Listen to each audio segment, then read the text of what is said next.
தமிழ்நாட்டில் பல்வேறு நகரங்களுக்கு இடையில் இயக்கப்படும் உள்நாட்டு விமானங்களில் தமிழில் ஏன் அறிவிப்புகளை வெளியிடக்கூடாது என்று மத்திய அரசுக்கு கேள்வி எழுப்பியுள்ளது. இது தொடர்பாக செய்தியாளர் சுந்தரம் கூடுதல் விவரங்களை வழங்க காத்திருக்கிறார். வணக்கம் சுந்தரம், உங்களுடைய விவரங்களை பதிவு பண்ணுங்க.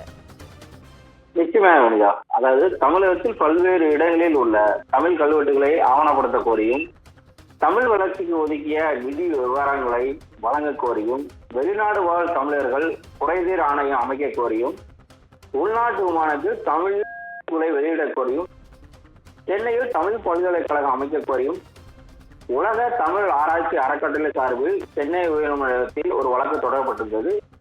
இந்த வழக்கானது பொறுப்பு தலைமை நீதிபதி மகாதேவன் மற்றும் நீதிபதி முகமது சபீக் அடங்கிய அமர்வில் விசாரணைக்கு வந்தது.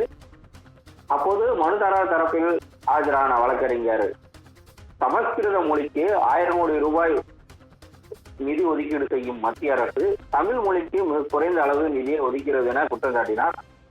மேலும் இலங்கை பிரான்ஸ் நாட்டு விமானங்களில் கூட தமிழில் அறிவிப்புகள் வெளியிடும் போது தமிழகத்தில் தமிழில் அறிவிப்பு வெளியிடுவதில்லை என புகார் தெரிவித்தார்.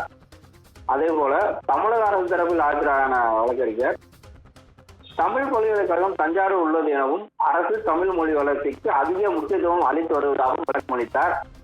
இதையடுத்து தமிழ் கல்வெட்டுகளை ஆவணப்படுத்த கோரிய வழக்கில் மாநில தொல்லியல் துறையை ஏன் சேர்த்துள்ளது என கேள்வி எழுப்பிய நீதிபதிகள் தாமாக முன்வந்து மாநில தொல்லியல் துறையை எதிர் மனுதாரராக சேர்த்து உத்தரவிட்டனர்.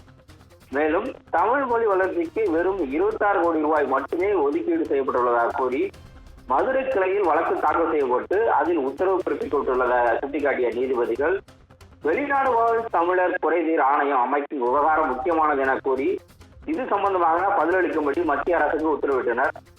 தொடர்ந்து பேசிய நீதிபதிகள் உள்நாட்டு விமானங்களில் ஏன் தமிழில் அறிவிப்பு வெளியிடக்கூடாது என்று கேள்வி எழுப்பிய நீதிபதிகள் இது சம்பந்தமாகவும் 2 வாரங்களில் பதிலளிக்க உத்தரவிட்டு இந்த வழக்கு விசாரணைக்காக தள்ளி வைத்தனர்.